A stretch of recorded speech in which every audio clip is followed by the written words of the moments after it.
done, we can actually kick off today's session about Kubernetes and MLOps for scalable and reproducible generative AI workflows. The title, to me, is a bit of a mouthful, to be honest, but essentially what the session will be about is MLOps and Kubernetes and why they work well together and how to maybe get them working well together. So that's essentially the topic for today. I do have to say that it's essentially an overview of MLOps and machine learning practices that you can use with Kubernetes. So I'm really hoping that, the room isn't filled with machine learning super expert, because then you're probably not going to learn too much if you are really deep into the scene already.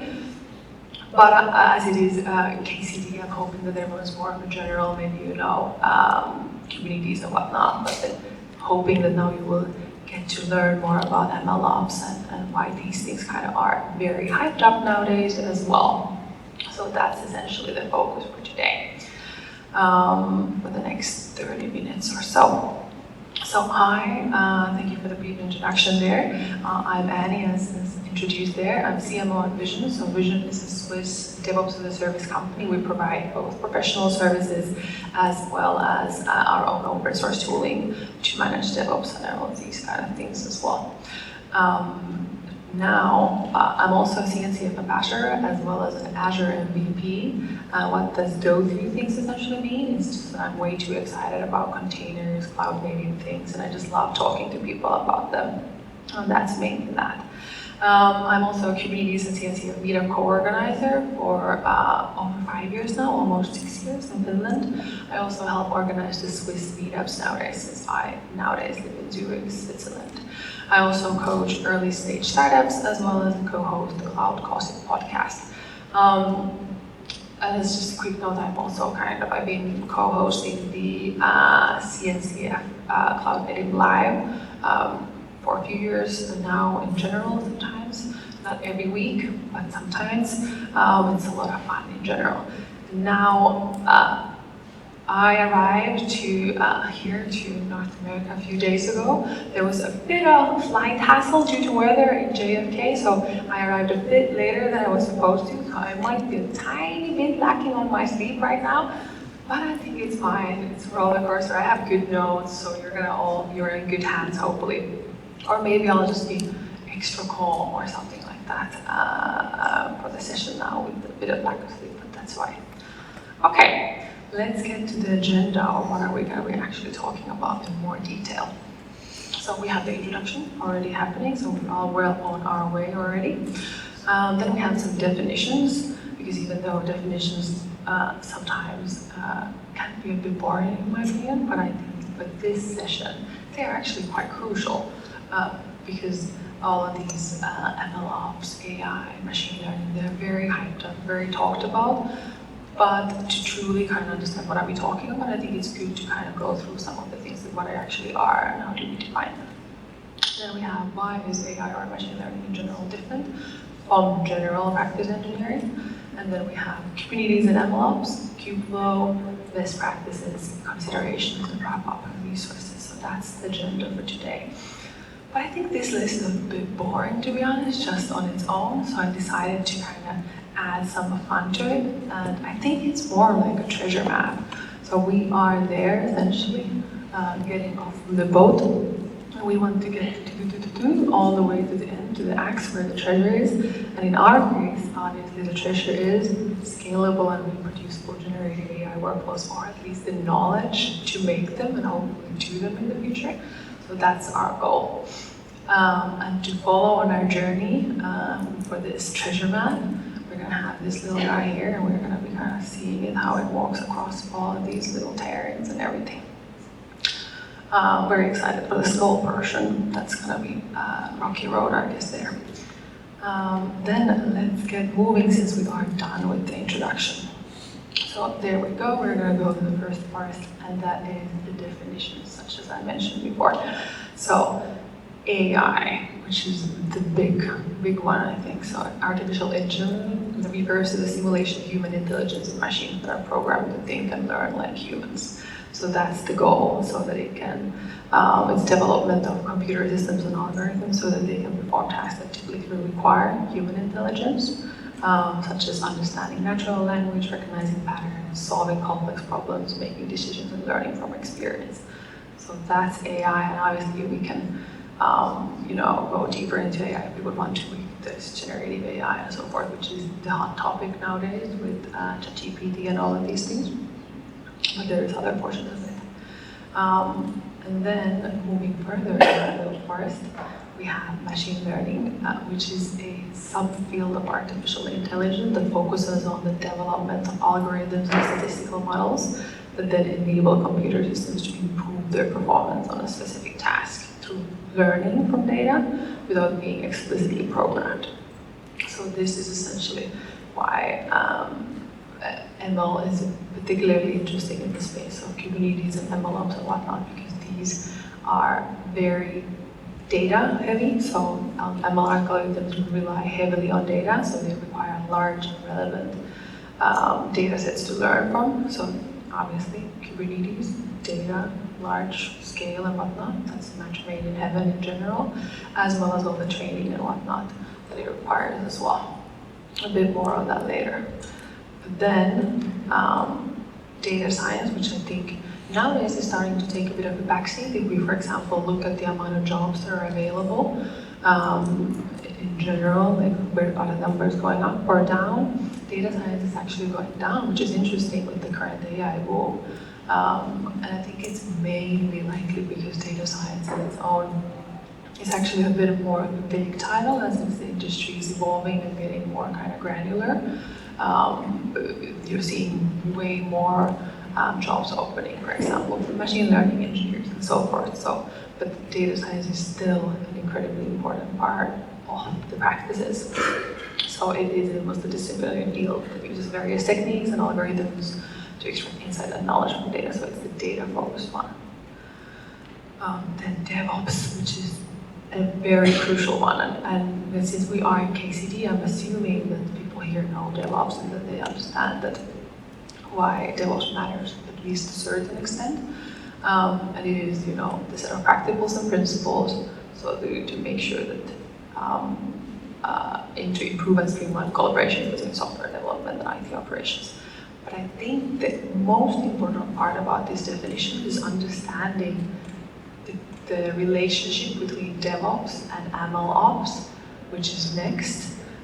So you can kind of even just say that MLOps is DevOps, just add data to it, data science to it, and that's it. But that is the crucial thing here. So if you're wondering, what's the difference, what do we do?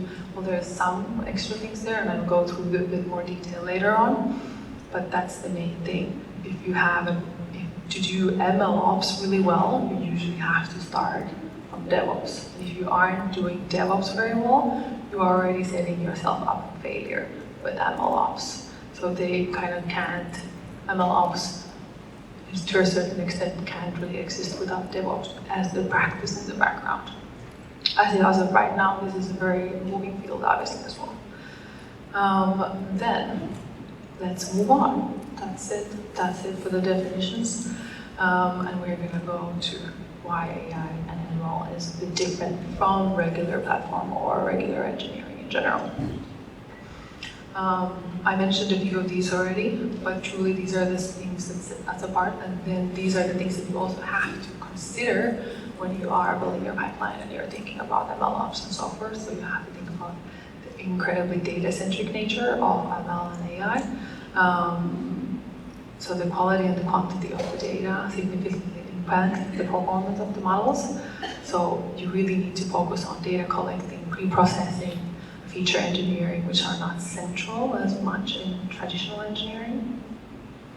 Then you also have model complexity. So in regular engineering, it's typically designed to build according to, for example, well-established principles and specifications. And in contrast, ML and AI models are complex and their behavior is learned from data. So you really must experiment with various models, architectures, hyperparameters, and training data to optimize performance. Now, iterative development is only required in AI, ML, and MLOps, but it is very, very present in MLOps and AI and machine learning because you need to really continually experiment, fine-tune models, and retrain them to achieve the desired outcomes that you want. So these are very key. Scalability, I think anyone who is familiar with Kubernetes is already familiar with the scalability jokes and Kubernetes and all of these kind of things. But particularly for ML and AI solutions, scalable infrastructure to handle large data sets and computational demands is absolutely crucial.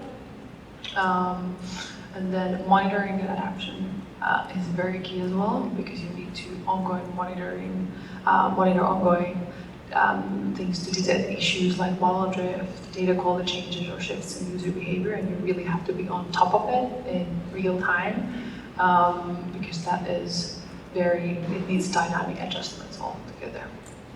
And then testing and validation as well is a bit different.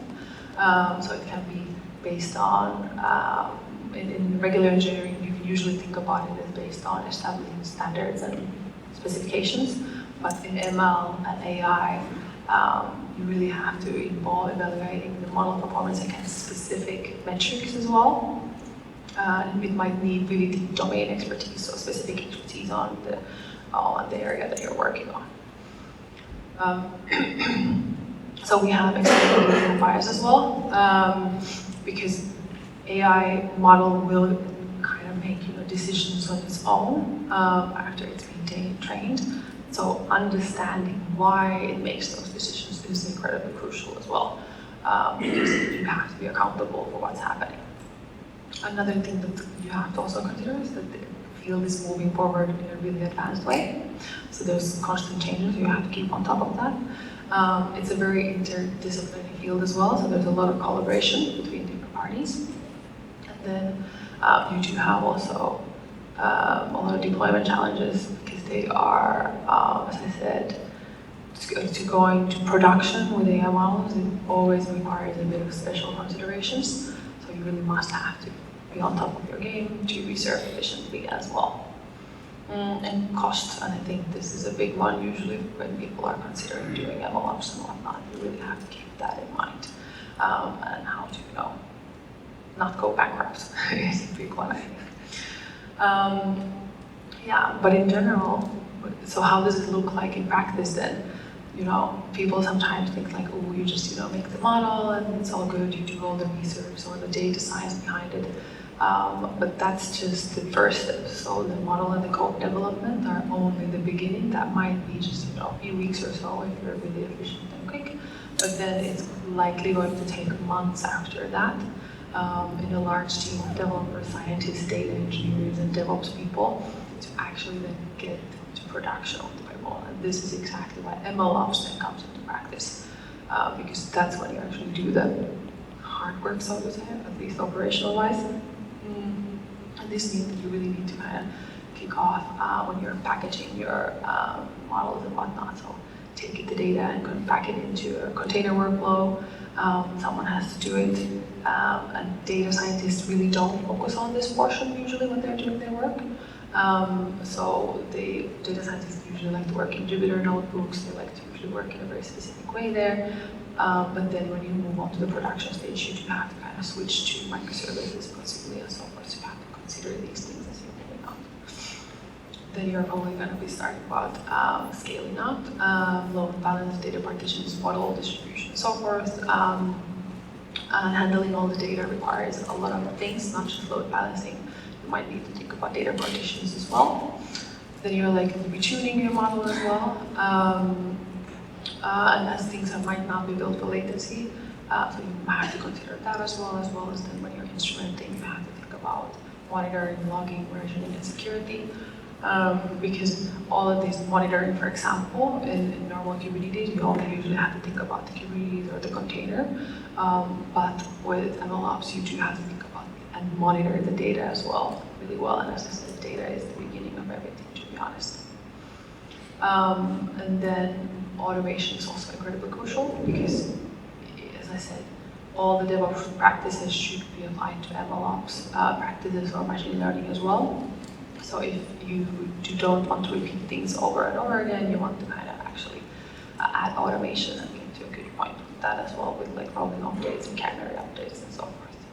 So these are some of the things of how AI and MLOps and these things differ from traditional engineering, and these are the things that you have to consider if you're thinking about doing MLOps in addition to Kubernetes. And then when we move forward with our little robots to the ocean portion, and then we are here and to think about, okay, so where does Kubernetes fit in all of this? Is it a good match? How does it all work? Well, to be honest, you might have already seen from a few of the examples that I said there, Kubernetes and MLOps are actually a really good match. And a few of the reasons are, for example, portability. Well, Kubernetes provides consistent and portable platform that you can really use. So you can develop and test ML models in one environment and then seamlessly deploy them into another one. So portability is key there. Customizability is very important as well, because Kubernetes is highly customizable, so you can tailor your infrastructure to your specific machine learning needs from there. So it enables fine-grained control over resource allocation, ensuring that ML models receive the appropriate amount of CPU and GPU resources and so forth. Performance is a big one as well, and why Kubernetes and MLOps work really well together.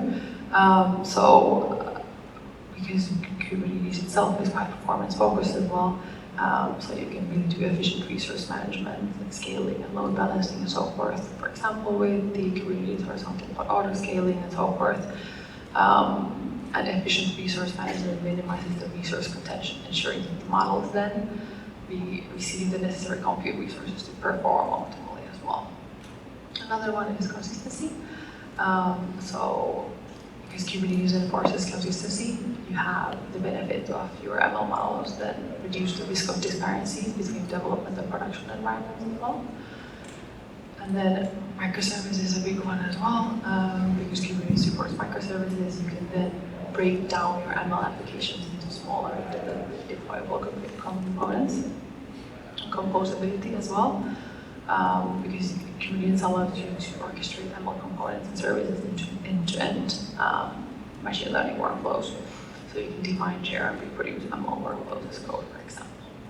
So these are some of the reasons why Kubernetes and MLOps actually really, really well work together.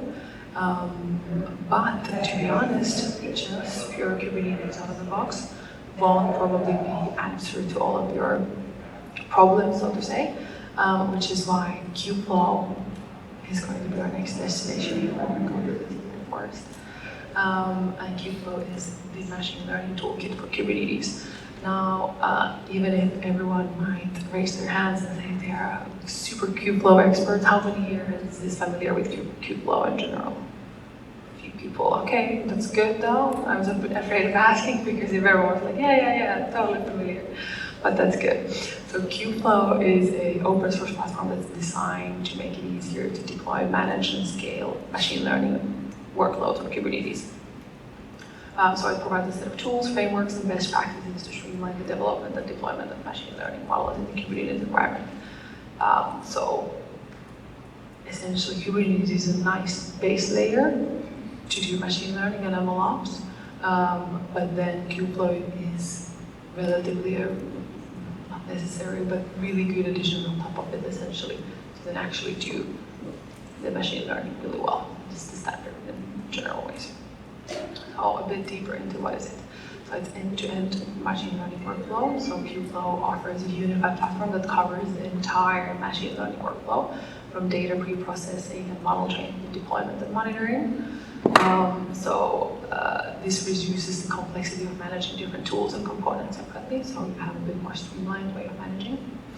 It also provides scalability and resource management, so you can leverage Kubernetes orchestration capabilities so that it's easy to scale your machine learning workflows.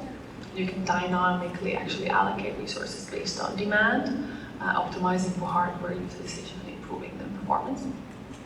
And it's really great for reproducibility and collaboration as well. because it encourages best practices for reproducibility by capturing metadata, environment details, and code versions associated with each experiment there as well. And then if you are kind of, well, to be honest, if you're thinking when to use or when not to use Kubeflow, well, if you are doing machine learning in Kubernetes, then it's quite often recommended to use Kubeflow. But also, if you would be doing something super simple, ML task or something, then you might not need it. But that usually goes for all of the tooling on top of Kubernetes. Because obviously, when you add more complexity to your environment, to your platforms and whatnot, you also have to then manage these components, obviously. But if you're actually doing machine learning, it's probably better that way.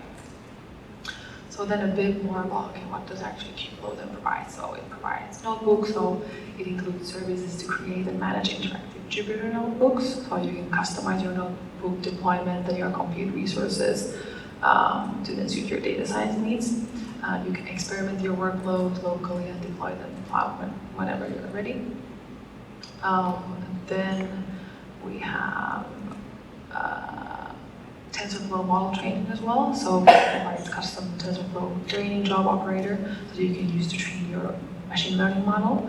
And in particular, Kubeflow's job trainer can handle distributed TensorFlow training jobs and configuring the training control that use CPUs and GPUs to suit various cluster sizes is crucial there as well. It also provides model serving, pipelines as well. So you can use Kubeflow pipelines for rapid and reliable experimentation, and you can schedule and compare runs and examine detailed reports on each run and so forth. So, and also it is multi-framework, so there is grand plans of expanding Kubeflow even further because it is still, machine learning is still, all of these things are still, as I said, in the experimental phase, things are still being worked on a lot, things are maturing and whatnot, so there's going to be a lot more support for different services and whatnot in the future as well. Then, here would be, for example, a production phase and experimental phase before Kubeflow. So, you know, in the experimental phase, you develop your model based on initial assumptions, test and update the model iteratively to produce the results that you're looking for. So you do things like identify the problem you want the machine learning to solve, collect and analyze data, and you need to train your ML model, choose ML framework algorithm, decode initial version of the model, and so forth. And you tune your model and experiment with the data and so forth. And in the production phase, as we've been kind of going through as well, you transform the data into a format that your training system needs. When I was talking about that, okay, the format that the data scientists use might not be going straight to production, but you have to kind of think about, okay, do we refactor it for microservice environment and so forth. You then train the model and you serve the model on run a prediction for running in batch mode, and then you monitor the model's performance. And now this same essential kind of work, experimental phase or production phase, which Kubeflow looks like this. So you have all of these tooling there. You can see supporting your system with the end-to-end workflow, as you can see there. So all of these things are helping you get started. And now you're then wondering right now, okay, well that all sounds good and well in practice. That's all fine.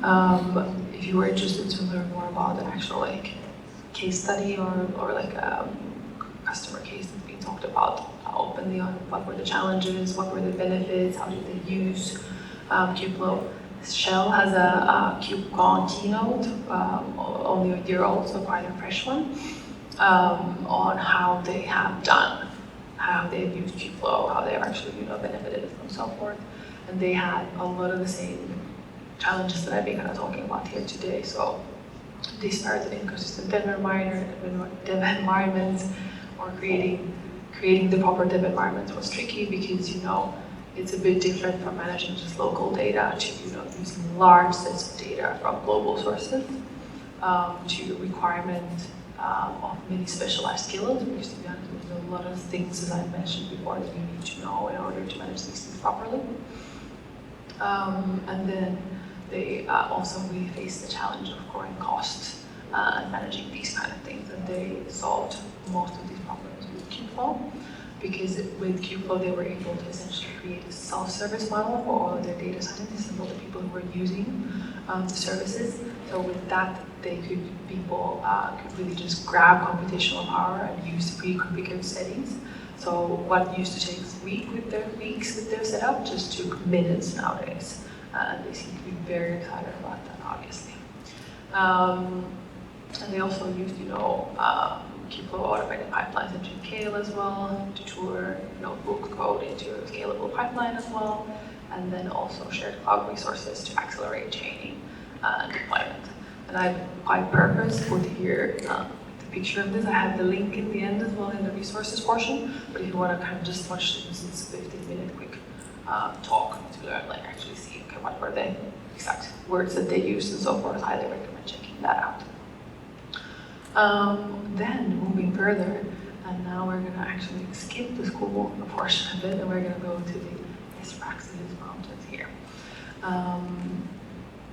It is super important. Master all the necessary skills. That sounds a bit like, okay, you have to master all the skills. Well, it is, obviously, no one can learn everything in the world, but I think the best practice to keep in mind is, you might have noticed now that within this talk, there's a lot about interdisciplinary teams. There's a lot about, okay, you need to understand data science, machine learning, AI, and so forth. So it is really a big part of MLOps as well, because you do have to be able to manage all of these things and wear all these hats, even if you work in a team, because you obviously have to kind of understand what's needed. So it depends on which area, which background are you coming into the MLOps space, because you might be coming in as a data scientist learning Kubernetes, then obviously the skill sets that you need to complement with your knowledge is different than if you are a Kubernetes person coming into the MLOps space, because then the skills are different. So if you are coming from the data science background and doing more of a Kubernetes, so you were kind of trying to think about, okay, how do these things run in production? Well then, KCD and KubeCon, all of these things are probably great resources to start learning more about cloud native. But then if you're coming from a Kubernetes background, then probably you might have to think about, recapping your knowledge of math, for example, even. So okay, how do descriptive statistics and normal distributions and all of these things go? And you really have to kind of then catch up on there, as well as, probably on Python and all of these kind of things. As well as just in general, how do data science work and so forth.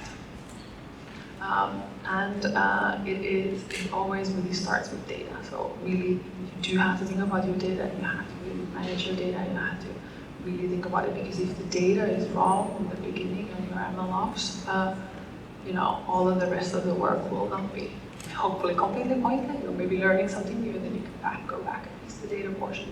But you really do have to get that considered. And I always, no matter what portion of Kubernetes or cloud data space you're looking into, you have to know the tools and you need and choose them wisely from there.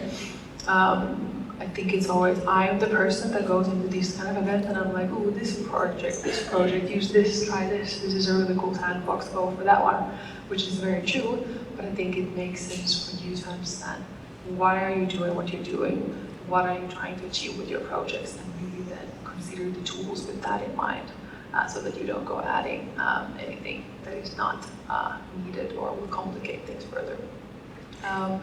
Now, all of the major cloud providers have different machine learning and MLOps tooling and whatnot, so you have everything from AWS SageMaker to Azure ML Studio, Google Cloud, AI, and so forth, so there's a lot to choose from in general.